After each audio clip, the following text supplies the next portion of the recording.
Presidente, pra cá. Qual o meu lugar aqui? Aí tá ótimo, presidente. Aqui mesmo tá ótimo. Aí mesmo. Aqui tá ótimo, presidente. Zuco, aqui ó. Você pega o teu. O Rodrigo Constantino lá no Bradock Show, presidente. Presidente, o senhor nomeou. Presidente, o senhor nomeou. Presidente, o senhor nomeou Geraldo Alckmin para transição, nomeou os militares indicados por Lula, e agora eles estão vendo que... Só um minuto, devagar. Faz uma declaração inicial, presidente.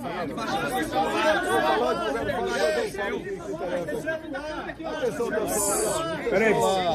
Silêncio. Estamos visitando e apoiando, muito obrigado. É nóis, presidente. Mas a situação é extremamente grave. Ô, Azul, abaixa o telefone aí. As acusações realmente são terríveis. Não justifica denunciar da forma leviana como está sendo feito. Os inquéritos, ninguém tem dúvida, até pelos áudios vazados do Tagliaferro com o Ailton Vieira, o processo todo é conduzido, é alterado o tempo todo. Inclusive tem um grau de sigilo mais alto possível para exatamente ser alterada a maneira que convém ao encarregado do inquérito. Nem vou falar que vocês estão cansados de saber que o inquérito não tem a participação do Ministério Público, a mesma pessoa faz tudo. E no final dá o relatório e vota para condenar quem quer que seja ainda. Golpe de Estado é uma coisa séria. Como disse agora há pouco o presidente Temer, tem que estar envolvido todas as Forças Armadas, então não existe golpe. Ninguém vai dar golpe com o general da reserva e mais meia dúzia de oficiais. Mas vamos lá. Eu preciso fazer um breve relato, que eu quero chegar na origem do problema. Eu quero chegar na forma da equação. Primeiro eu passo a palavra para o doutor Paulo aqui, meu advogado, depois eu prossigo. Pois é, a defesa ela vê com muita preocupação o que está se passando hoje em relação a esse inquérito, que é mantido em sigilo a despeito de a Polícia Federal divulgar na sua página a relação dos indiciados e manter mesmo assim em sigilo. Essa é uma situação gravíssima que não se admite na medida em que o indivíduo indiciado, e considerando que o indiciamento é o rascunho de uma futura acusação, ele impede que o indivíduo possa se defender da narrativa que se constrói contra ele. E nós temos aqui a certeza, a convicção de que, pelos fatos que são colocados, apresentados aos pedaços pela imprensa, evidentemente é construída uma narrativa. O presidente Bolsonaro jamais soube, aqueceu ou participou de qualquer trama golpista para derrubar o Estado Democrático de Direito ou impedir a posse do presidente eleito. Que fique claro isso, e lembro a todos, questionou-se muito o silêncio do presidente Bolsonaro logo após a eleição. Não se manifestar em relação aos seus eleitores. Isso houve um preço político para ele, esse silêncio. Justamente não querendo insuflar qualquer manifestação mais agressiva ou violenta. Isso houve um custo para ele e hoje lhe é imputado justamente o que quis evitar o tempo inteiro. É lamentável que hoje as pessoas que são indiciadas não saibam, não tenham a mínima ideia de por que estão sendo convocadas e apontadas como criminosos. Nós temos que buscar a origem do problema. Alguns acham que a origem do problema foram as eleições de 22. Gente, eu vou demonstrar que foi um pouco antes, foi lá em 2018. Mas vamos agora dar uma focada em 2022. O pré-eleitoral. O que aconteceu? O TSE pesou na balança de modo que o resultado final fosse para o outro lado. O TSE agiu de forma bastante parcial. Resumindo, eu não podia fazer absolutamente nada. Não podia fazer live em casa, não podia mostrar as imagens do Lula defendendo o aborto, do Lula defendendo o roubo de celular para tomar uma cervejinha, não podia mostrar as imagens do 7 de setembro, a minha ida no funeral da Rainha Elizabeth, mostrar a imagem minha lá na embaixada em Londres, Não podia mostrar o Lula com o gorro do CPX ou tecer comentário sobre aquilo. Não podia mostrar a amizade do Lula com ditadores da América do Sul todo, e Central também. Mas uma coisa pesou e muito nessa balança. Quando o TSE resolveu fazer uma campanha, gastou dinheiro com isso, para que jovens de 16, 17 anos tirassem o título eleitoral. E essa garotada, em especial aquelas que foram tirar o título de última hora, são as que têm menos informações, 3/4 votam no PT, votam na esquerda. Ou seja, um pouco mais de 4 milhões de jovens tiraram o título eleitoral. Só aí, 3 milhões para o Lula, 1 milhão para mim. Eu estou sendo até me beneficiando. Eu acho que esse percentual é até maior por lá de lá. Só aí nós temos 2 milhões de votos, ou melhor, 3 milhões de votos a mais para o outro lado. Só aí decidiu as eleições. Eu acho que ninguém vai discordar disso aí, entre tantas e tantas outras observações que eu tenho, que o TSE tomou partido. O TSE, inclusive, decidiu que não podia diminuir o preço do combustível. Eu não falei em diminuir o preço do combustível. Mas o TSE proibiu antecipadamente, como se eu fosse dar uma canetada junto com o Paulo Guedes para diminuir o preço dos combustíveis. E era um momento de crise, onde o mundo todo, o preço dos combustíveis explodia. Fizemos via parlamento. Fizemos via parlamento. Zerando os impostos federais de combustível. Mas a interferência do TSE foi enorme nessa questão. Parecia que era algo, ou melhor, com toda certeza, era algo pessoal do presidente do TSE para com a minha pessoa. Então, obviamente, isso pesou na balança. Não estamos falando aqui de fraude eleitoral de jeito nenhum. Pesou a decisão parcial, a imposição, a ação parcial do TSE no resultado final das eleições. Presidente, Joaquim Gomes do Movimento Avança Brasil. O senhor se arrepende? Ele não terminou ainda não. Ele não terminou, Ele não terminou, não. Eu não vou responder. Bem, vamos lá. Tivemos também, no corrente ano, a Folha de São Paulo publicou matéria do jornalista Green sobre áudios e mensagens trocadas entre o juiz auxiliar e os outros que estavam lá no TSE. Entre eles, o Tagliaferro, que está na frente daquela comissão de combate à desinformação. E esses áudios, vocês tiveram acesso, tem aqui, realmente demonstra claramente que é um processo viciado. Eu não sou advogado. É um processo viciado, onde ele é conduzido. E, dado momento, o juiz auxiliar fala: olha, o ministro quer dessa maneira. E o Tagliaferro responde: vamos mudar? Mude. Nós não podemos desagradá-lo.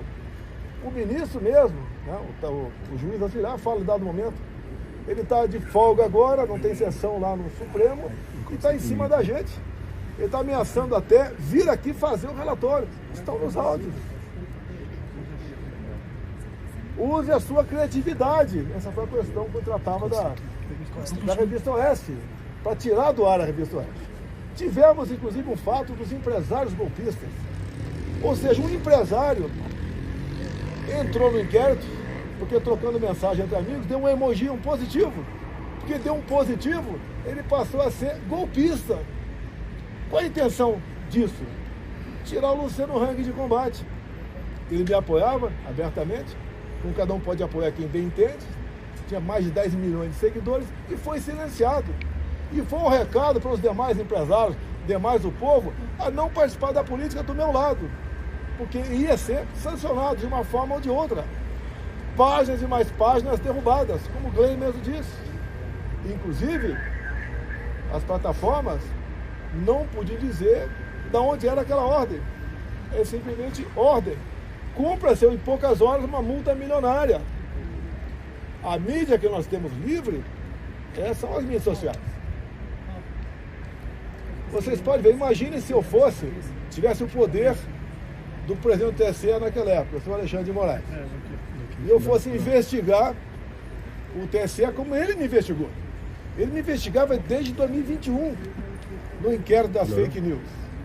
Por lá de lá, no dia da diplomação do Lula, quando o ministro Benedito passa ao lado do presidente do TSE, o senhor Alexandre de Moraes, e fala: missão dada é missão cumprida. Que missão é essa? Foi cumprida? O Lula foi eleito presidente? Imagina se eu tivesse poderes para quebrar o sigilo do Benedito, quem sabe prendê-lo, como ele fez com o gente do lado de cá. Eu acho que eu consegui, inclusive, fazendo pesca probatória, como ele fez por lá de cá, fez à vontade, praticou a pesca probatória, e cada vez mais abrindo novos e novos inquéritos, ignorando completamente o papel do Ministério Público. Onde é que ele chegaria? Imagine aquele gesto do ministro degolando alguém. Se fosse alguém do meu lado, seria o quê? Terrorista? Assassino? E do lado de lá, foi o quê? O que foi aquele gesto? Um gesto de ódio ou um gesto de amor? Investigaríamos também a sua equipe, o juiz auxiliar, o Tagliaferro, quebrando sigilo, prendendo. Com toda certeza, muita coisa ia aparecer. Mas no final, é o mais importante que eu tenho a falar para vocês aqui. Presidente, mas o senhor acha... Deixa ele concluir. Deixa eu terminar. Então aí nós estamos vendo aqui a participação do TSE para um lado de um candidato que foi tirado da cadeia, foi descondenado porque ele tinha 3 condenações, pela lei da ficha limpa não podia concorrer e acabou aí sendo presidente. Também é bom falar aqui, estou inelegível por quê? Porque me reuni com embaixadores. E por que me reuni com embaixadores? Porque 2 meses antes, o senhor Fachin se reuniu com embaixadores também e terminou essa conversa com o embaixador dizendo o quê? Resumindo, tão logo o TSE anuncia o resultado, os seus respectivos chefes de Estado deveriam ou devem reconhecer o ganhador das eleições. Ele já tinha a resposta, ele já sabia quem ia ganhar. Vamos lá. Nós questionamos o TSE. O advogado do partido peticionou o TSE, buscando uma maneira de sanar algumas dúvidas da nossa parte e algumas inconsistências. Nada mais justo o advogado fazer isso aí. Em poucas horas, o senhor ministro presidente indeferiu e nos deu uma multa de 22 milhões de reais, alegando litigância de má-fé e atentando contra o Estado Democrático de Direito. Isso é muito importante. Tudo se resume Estado Democrático de Direito. Próxima ação, recomendo o pessoal, se for mexer aqui em Brasília, né? Contratar um advogado, falar, se tiver alguma multa você paga, não vai ser eu não. Eu não tinha como pagar uma multa de 22 milhões de reais. Nem com o Pix todo que eu recebi. Essa multa é justa. Cadê a nossa OAB? Cadê o papel do advogado? Que está sufocado, que não pode exercer com a devida liberdade a sua profissão. Basta ver aqui, pessoas condenadas a 17 anos de cadeia, onde os ministros que julgaram e condenaram não ouviram a voz do advogado daquele cliente. Eu nunca vi isso na minha vida. Que estado de exceção é esse? Agora vamos, no meu entender aqui, algo que é muito importante, que é o fecho final. Nós temos a solução para isso tudo. Então, eu questionei, através do partido, a vitória do Lula. 2018, quando eu ganhei eleições, algum partido me questionou? Algum partido questionou o resultado da eleição de 2018? Alguém sabe algum partido? Não. Nenhum partido questionou o resultado das eleições de 2018. Extremamente importante. Mas, após o segundo turno de 2018, chegou um papel lá no TSE e a senhora presidente Rosa Weber resolveu uma notícia de fato, né? Resolveu oficiar a Polícia Federal requerendo a abertura de inquérito. E assim foi aberto o inquérito. 1361, novembro de 2018, PF. Então o inquérito foi aberto, eu não sabia. Fiquei sabendo 3 anos depois, que foi questionada a minha eleição. E o TSE tem uma celeridade enorme a esse inquérito. Na primeira semana, o encarregado do inquérito, o delegado da Polícia Federal, colheu informações dentro do TSE. Bem, eu não sabia, ninguém sabia disso, até que chegou o ano de 21. O ano de 21, o Parlamento, a Câmara dos Deputados Especial, voltou a discutir a PEC do voto impresso. A presidente, a autora, Bia Kicis, deputada Bia Kicis aqui do DF. Ali então, alguém falou desse inquérito, 1361. E a comissão especial requereu, junto à PF, a cópia desse inquérito. E nessa questão, o requerimento foi aprovado por unanimidade. Todos os deputados de todos os partidos votaram sim para que a Câmara tivesse acesso ao inquérito 1361. Assim sendo, o inquérito foi entregue pela Polícia Federal para a Câmara e a Câmara distribuiu cópia a todos os deputados. E, obviamente, era um documento ostensivo. Até para mim chegou a cópia desse documento. E foi espalhado para muita gente esse inquérito 1361, novembro de 2018, PF, aberto de ofício praticamente, né? A pedido da presidente, senhora Rosa Weber, do Tribunal Superior Eleitoral. Aí começam os problemas. Por enquanto esse inquérito não estava tendo grande divulgação, mas o ministro Barroso foi lá na Câmara conversar com os líderes partidários. Os líderes no dia seguinte trocaram os integrantes da comissão e a comissão rejeitou dar prosseguimento à PEC. Bem, como independe isso apenas da comissão, o Arthur Lira avocou para o plenário, apesar de ganharmos numericamente, não conseguimos os votos qualificados, né, para conseguirmos aprovar a PEC naquele dia da Câmara. Mas detalhe, depois da reunião do senhor Fachin com embaixadores, que essa política é privativa do presidente da República, não é dele, não é de nenhum outro poder, eu fiz a mesma coisa.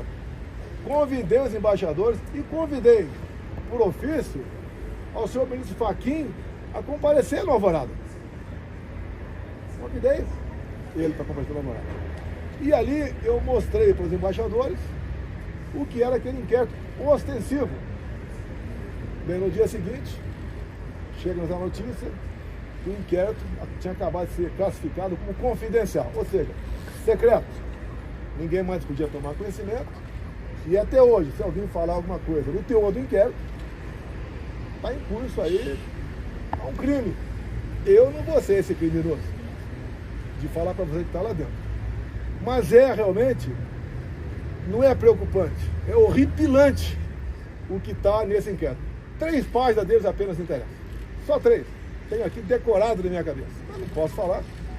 Tem de vista ele ser confidencial. E ali, esse inquérito de 2018, as eleições de 2018 e não de 2022, bota um ponto final na confiabilidade ou não do nosso sistema eleitoral. Vocês viram há pouco tempo na Venezuela o voto impresso, que foi acertado o ano passado, Estados Unidos, Venezuela. E deu o Maduro, fez o teste do voto impresso em dezembro do ano passado, onde ele pediu junto à população se podia ou não tomar as medidas cabíveis para ir para a Guiana e tomar a região de Essequibo. E ele faz uma demonstração ali, o Maduro. Olha, aqui são 5 perguntas. Vota sim, sim, sim, sim. Daí tem um papelzinho, tem países que não tem papelzinho, e bota na urna. Bem, tivemos eleições na Venezuela. Voto impresso. Eu acho que não precisamos conversar aqui o que aconteceu na Venezuela. Inclusive, em dado momento, até o Maduro falou para o Lula, né? O Lula não quer reconhecer a Venezuela como o Maduro como legítimo presidente eleito. Ele falou, olha, a sua justiça eleitoral reconheceu a tua vitória. Por que você não vai reconhecer a minha vitória via minha justiça eleitoral? Bem, o Maduro apresentou aí, ó, as planilhas, né? Os mapas, não apresentou nada e foi na mão grande aí, se intitulou vencedor das eleições. Mas não dá em jogo aqui não. A eleição da Venezuela até o ano passado era igualzinha do Brasil. Passou a ser, agora, começo desse ano, de papel depois de um acerto dos Estados Unidos que queria comprar petróleo da Venezuela. Bem, agora, o que eu peço a vocês da imprensa? A imprensa, para o meu advogado, é outro assunto. Via live, peçam esse inquérito 1361/2018. Se conseguirem, só ligar para mim que eu digo a página para vocês descobrir algo que é inacreditável. Para o meu advogado, eu solicito a ele, que decide a página a ele, que peticione também o senhor Alexandre de Moraes, para que nós possamos ter acesso a esse inquérito, para que possamos esclarecer as eleições de 22 via 2018. Isso é fundamental. Tem gente que tem dúvidas, né? E nós podemos dissipar essas dúvidas com um documento oficial produzido pelo próprio TSE, por iniciativa própria da senhora Rosa Weber, e pediu para a Polícia Federal, ou determinou, que fosse aberto esse inquérito. É por aí, agora eu peço, estou fazendo perguntas, você está encerrando, vou ficar aberto a perguntas, e vocês pedirem via lá esse inquérito. Presidente. Primeira vez que o senhor fala após a denúncia apresentada pela Polícia Federal, eu gostaria primeiro de perguntar para o senhor, a Polícia Federal indica o senhor como o senhor tendo conhecimento de um planejamento para um golpe de Estado no país. O senhor participou de alguma reunião, o senhor foi consultado, houve o que a Polícia Federal está apontando? Olha só, não é porque o Temer disse hoje. Ele disse hoje uma obviedade. Golpe de Estado tem que ter a participação de todas as Forças Armadas, senão não é golpe de Estado. Ninguém dá golpe de Estado num domingo aqui em Brasília com pessoas que estavam aí com bíblias embaixo do braço e bandeira do Brasil na mão. Nem usando aí estilingue e bolinha de gude, e muito menos batom. Não tinha um comandante para isso aqui. Você pode ver. Segundo a PF aí, um novo meio, né, conseguido via Israel, se for buscar imagens apagadas pela ajudante de ordem. Agora as imagens do Ministério da Justiça não aparecem. Se vocês pegarem bem o que aconteceu, 2018, o próprio ministro da Defesa disse que aquilo não era golpe. Depois Nelson Jobim, ex-ministro do Tribunal Federal, também disse a mesma coisa. Aí disse a mesma coisa. Agora tem uma pessoa de peso também dizendo isso aí. Vamos tirar da cabeça só de golpe. Ninguém vai dar golpe com o Gel da Reserva e mais meia dúzia de oficiais. É um absurdo o que está falando. Da minha parte, nunca houve discussão de golpe. Se alguém viesse discutir golpe, ninguém ia falar, tá tudo bem, e o after day? E o dia seguinte, como é que fica? Como é que fica o mundo perante a nós? Agora, todas as medidas possíveis, dentro das 4 linhas, dentro da Constituição, eu estudei. O senhor tinha conhecimento desse plano ou não, presidente? O senhor tinha conhecimento desse plano ou não? O senhor tinha conhecimento desse plano? Zero, golpe zero. Porque o presidente, você não aparece na revista Oeste. Olha, Presidente, é muito comum, a palavra dele, é muito comum, pessoa, até a imprensa, né? Me entrevista, pensar uma coisa completamente distorcida do outro lado. Palavra golpe nunca esteve no meu dicionário. Desde quando eu assumi, em 2019, eu vinha sendo acusado de querer dar um golpe. Vocês lembram daquela dita sessão secreta com os ministros? Até que culminou com a queda do ministro Moro. Vai pra lá, cara. Até que o Supremo mandou vazar aquilo, né? Abrir aquilo. Era uma reunião reservada, não era uma reunião, como o presidente faz uma comissão da Câmara dos Deputados, que tem que estar gravada e e fica para os anais. Reunião minha particular. Tá? E daí eu entreguei. E dado momento eu falo como é fácil impor uma ditadura no Brasil. Eu falo, está escrito lá. E eu não quero isso. Tanto é que eu quero isso, para que isso não ocorra. Até nesses áudios vazados aí, ele me ofende até. Ele é isso, ele é aquilo. Não faço, jamais faria algo fora das 4 linhas. Dá para você resolver os problemas do Brasil, os seus problemas, inclusive, dentro da Constituição. Presidente, para restabelecer a democracia tem que ter contagem pública de votos?